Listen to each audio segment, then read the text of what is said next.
objectives are to select an appropriate outline which allows listeners to easily follow and understand your speech, to make the message clear with supporting material directly contributing to that message, to use appropriate transitions when moving from one idea to another, and finally to create a strong opening and conclusion. Time is 5 to 7 minutes. I asked Purnima about her thoughts for today. She said, I never realized that taking a license would be so difficult in Canada. I failed three times before I finally got it. It was an absolute nightmare. Funny enough, her speech title is Driver's License a Disaster.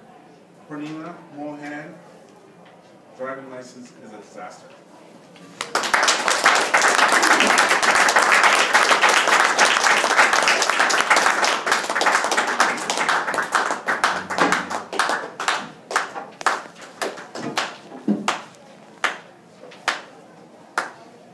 Mr. Toastmasters, fellow Toastmasters, and very welcome guests. Ever since I was 10 years old, I wanted to try.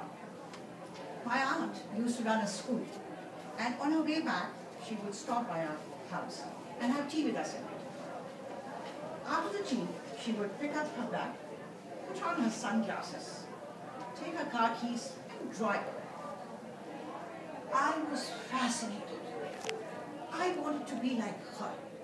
To me, she was the epitome of sophistication and finesse. When I grew up, my father would hear none of it. Do whatever you want in your husband's house.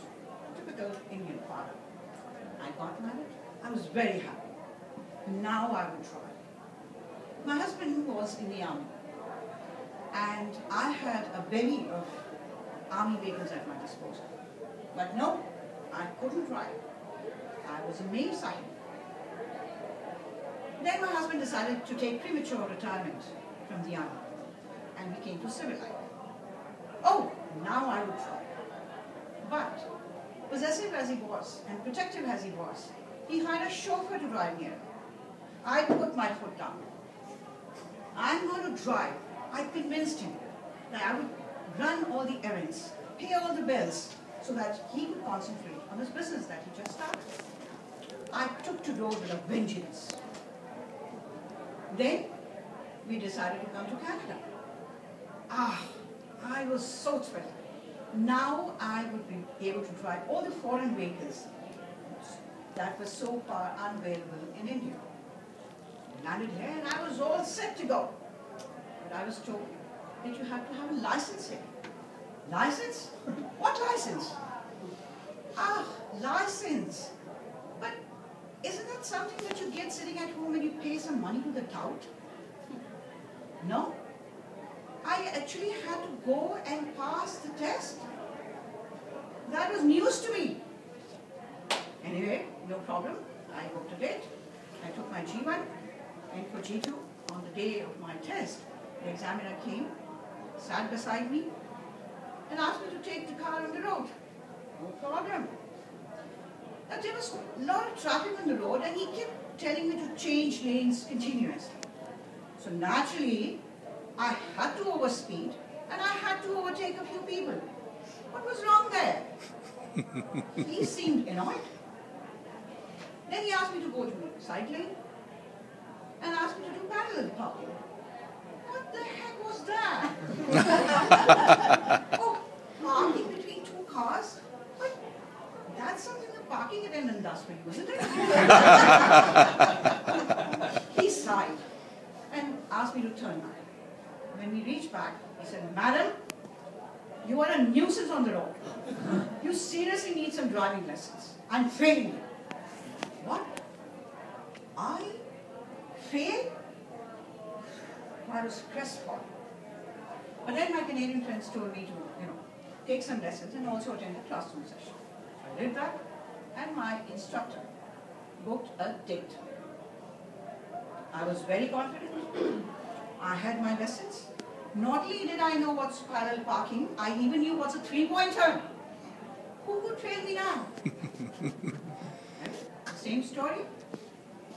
I did everything the examiner asked me to do. And when we came back, he said I was driving at 60 kilometers per hour in a 50s lane.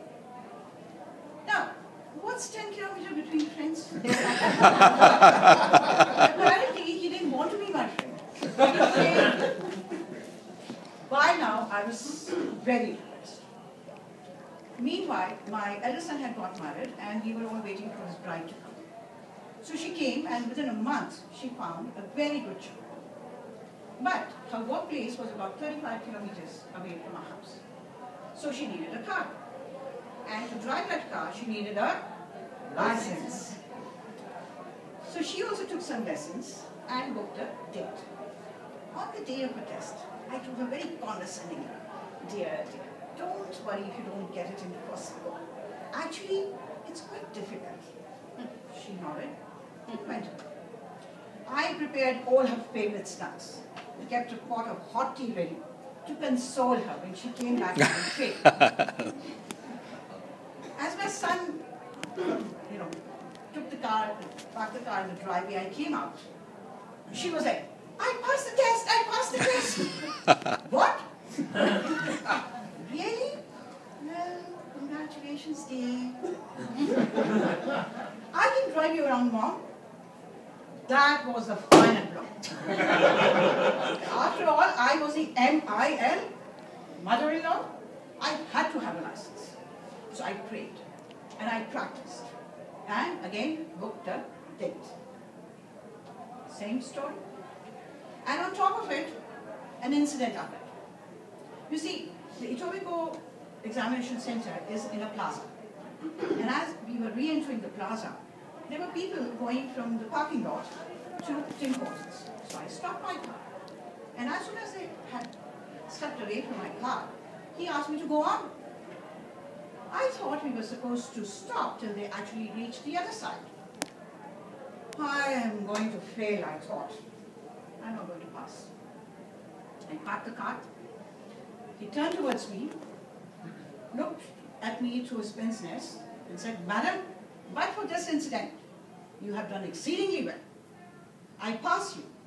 No, he was kidding me. I couldn't believe it. I actually had a license. And I immediately called my husband. And guess what? He said, congratulations, 007. And I said, why are you calling me 007? He said, because now you have a license to kill.